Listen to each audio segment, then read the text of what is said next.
Hey guys, welcome back to my YouTube channel. In today's video, I'm going to show you how to link a device to your WhatsApp business account using the Link Devices feature. This is perfect if you want to use WhatsApp Business on your computer or even another phone through the browser. So first, open your WhatsApp Business app on your phone. If you're using Android, tap the three dots at the top right corner. If you're on iPhone, just go to Settings. From there, tap on Linked Devices.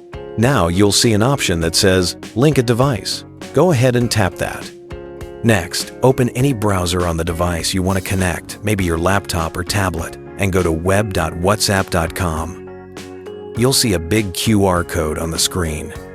Now grab your phone and use it to scan that QR code. Once the scan is successful, your WhatsApp business will load on that device, and you're good to go.